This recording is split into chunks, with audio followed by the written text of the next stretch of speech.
Hello, it is Throwback Thursday, April 28th, 2022. Steve Sipress here, and I just can't stop talking about Twitter and Elon Musk. How can any entrepreneur ever stop thinking about Elon Musk, the most successful, the wealthiest entrepreneur of all time, in the midst of yet another business that undoubtedly will become a massive success thanks to Elon Musk's magic touch? Twitter being the latest one. And so I have seen lots of people I know, some people I only know of, who have chosen over the last year or two to exit from Twitter, possibly giving up their account altogether, but at least not paying, not being on there, not tweeting, not being accessible on there because of how anti freedom, Marxist, leftist, whatever you want to call it, evil, the platform has been, and which is the main impetus, or at least publicly, the main impetus for Elon Musk that he has given for wanting to buy it. Now, of course, he'll also make a ton of money from it, not to mention just from Twitter itself, but the fact that he owns other businesses.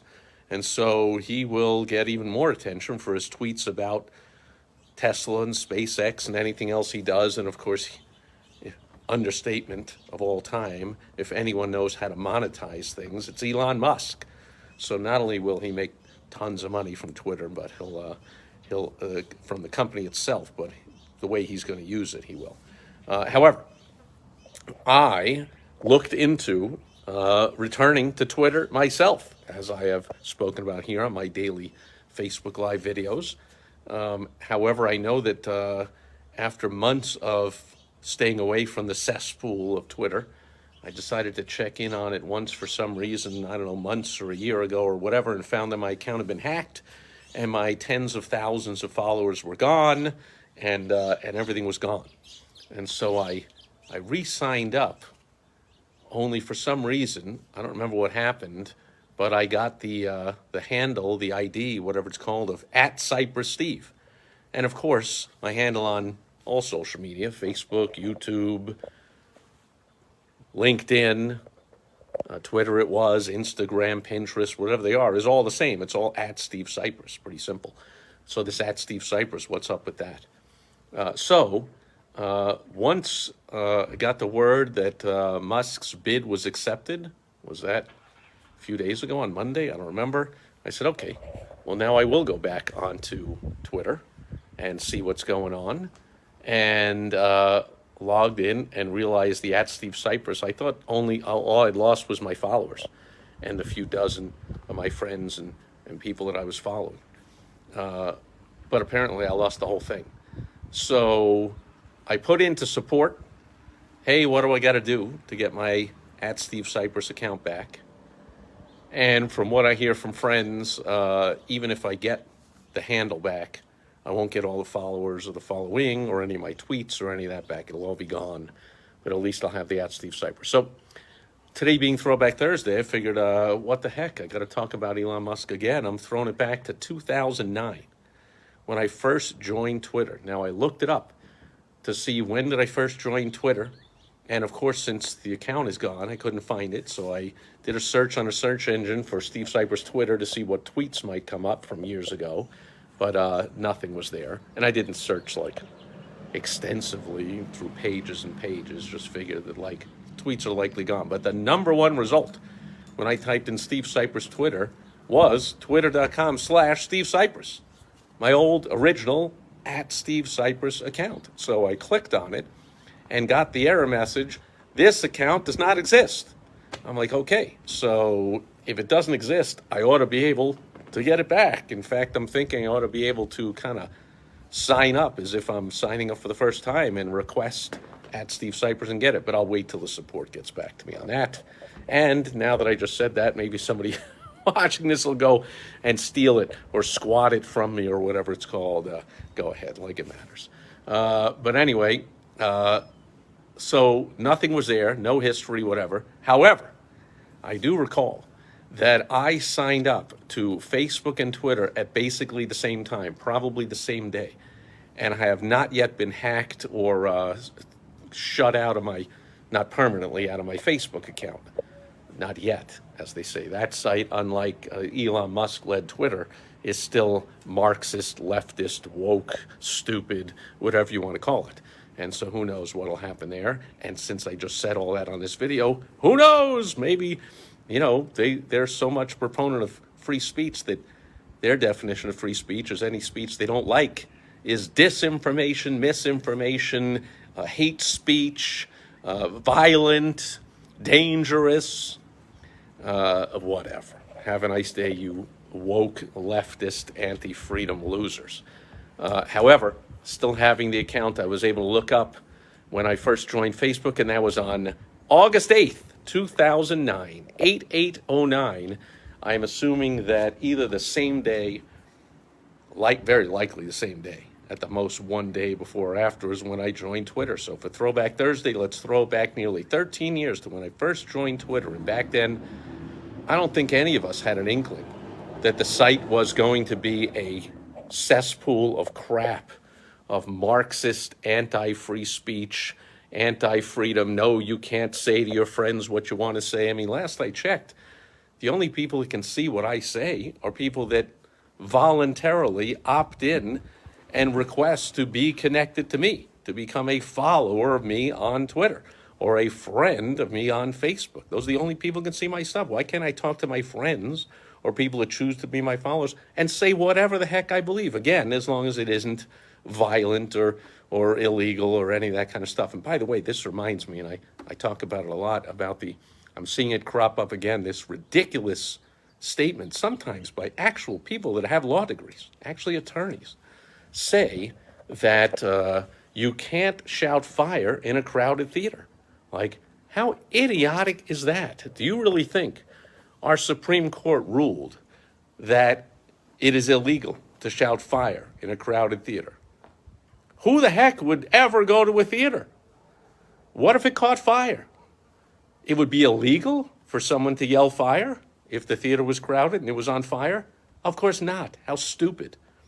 It is illegal to falsely yell fire in a crowded theater, you idiots. It is perfectly legal. In fact, it is advisable. It is welcomed. It is fantastic for you to yell fire in a crowded theater when that is truthful. You idiots. But as usual, the anti-free speech people are just anti-free speech. So they say stupid things, even like you can't shout fire in a crowded theater. Having racists on or people that realize the vaccine is a cesspool of crap you're injecting into your arm. That Fraudchi has done more harm to people than he ever possibly could have done good. That the shutdowns did more death, destruction, and problems to people than any virus ever could have. Like, you say all that, like, that's like shouting fire in a crowded theater. I guess so, if it's true, if it's on fire, just like all the things I just said are true. What's illegal is to falsely shout fire in a crowded theater or falsely claim that Fraudchi did things that caused death and destruction to people and their lives and their jobs and their education and their businesses. Like, if that was false, that would be wrong. But see, these anti-free speech, anti-freedom platforms decide in their own wisdom, like, we'll call that, we can't just say we don't like that. They're much smarter than that. They don't say you can't post things we don't agree with or you can't post things we don't like. So they call it misinformation. Wouldn't that be great? Wouldn't it be great to have that much power? That anything anyone said that you didn't agree with, you can just define it as misinformation, and therefore it's wrong. Anything I say you don't agree with, you're automatically wrong. That's Facebook, Instagram, YouTube, all of them. Maybe not LinkedIn so much, not that I've noticed. And up until now, or up until you see already some changes taking place, or up until certainly Musk officially takes it over, that's the way Twitter's been. Anyway, been on Twitter and Facebook for nearly 13 years. And I have heard people saying that even since the announcement, I think again on Monday, that Twitter had accepted the bid of Musk and he will be taking it over, supposedly by the end of this year because of all the, of course, fantastic United States regulatory red tape, paperwork, and stupidity that'll cause months of a delay of someone taking over a business that someone's already accepted the bid. Like, it's a good thing all of life doesn't work that way, huh? If I want to sell my car, someone comes up, hands me cash. Great, I'll hand you the keys in a few months. Once the government improves the sale, and once we notify, what are you, crazy? Like, he bought it. Anyway, but I have seen already people telling me, truth tellers, people that are not Marxist, leftist, woke, loser, lying, anti-science, anti-truth people have told me they've already been getting hundreds of followers. Like, they can click the refresh and their follower count just keeps going up. And famous people are saying they're getting thousands and thousands and tens of thousands. Now, could that be because the wokester losers that are still employed at Twitter have made some changes in anticipation of Musk coming in, and they don't want to, I don't know, they don't want to lose their jobs? Like, why not? Why don't you want to work somewhere else? There are plenty of Marxist, leftist, anti-American, anti-freedom loser companies out there to work at. You don't have to stay with one where the boss is the opposite of all that, is an American-loving freedom lover. However, I also think it could be because people like me and others who like the truth and like freedom are actually coming back onto Facebook. When I get my account back or don't and keep the @Sipress Steve thing nonsense or whatever, I will likely choose to follow a bunch of people and will most likely be mostly truth tellers. I do like to follow the liars and the scum as well. So I'll be following Fraudchi and Obama and all the other anti-American scum as well, just to see what they say. See, that's called free speech. Let us see what the other side says. See what the people who are wrong, who are actually spouting information that is incorrect, that is detrimental to their own country. Let's see what they say. I hope Obama does not get kicked off of Twitter.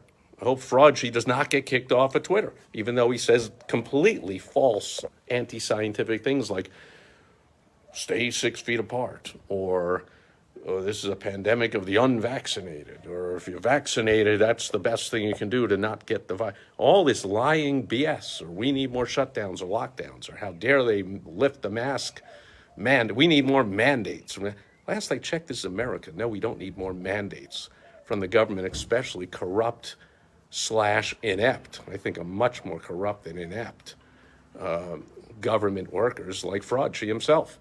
I want to see what these people say. I'm pretty sure Obama didn't get kicked off of Twitter just because he lied over and over and said things like you can keep your health care plan, which I could not. I liked my health care plan and I couldn't keep it.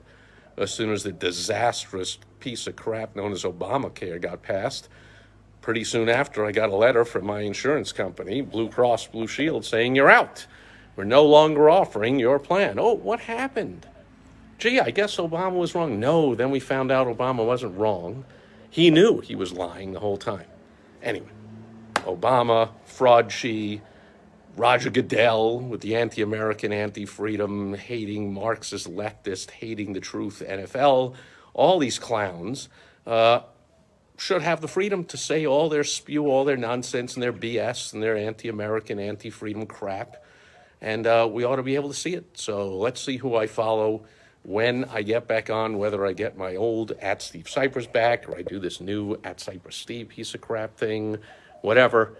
Anticipating, we'll give it a little time for Twitter to respond because, of course, they're a big corporation that doesn't give a crap about people.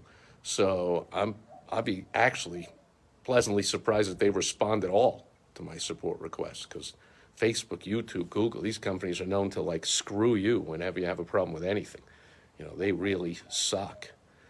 As do most big corporations, which is why small business is the greatest thing there is for business. It's small government, small business. The more local, the smaller everything is, the better for everybody. Anyway, I'm getting off on a tangent here. So that'll do it for Throwback Thursday. Jim Lux is here. Great seeing you, Jim. Thanks for the props and everybody else that's here live. Anyone watching on the replay on any of the various platforms that as yet I have not gotten booted off, even though, as you can tell, I'm trying. I'm speaking the truth. And the more you speak the truth, the more likely you get bounced off of the anti-American, anti-freedom, leftist, Marxist, losing, lying, scum social media sites. Which means as long as Elon Musk is in charge, it's likely that I will always be there. But it is also likely that I'll get kicked off all the other ones. They do not like the truth. They do not like freedom. And that'll do it for Throwback Thursday. By the way, am a fan, in case you can't tell, of both the truth and freedom, which I'll be bringing to you daily. I've been doing it for over 5 years here in a daily Facebook Live video, so for as much longer as God willing, or as long as I am willing to do it, or both actually, I will continue to do that, including I plan on being here tomorrow on Foundation Friday. Thanks for being with me today. I will catch you tomorrow. Over and out. Bye-bye.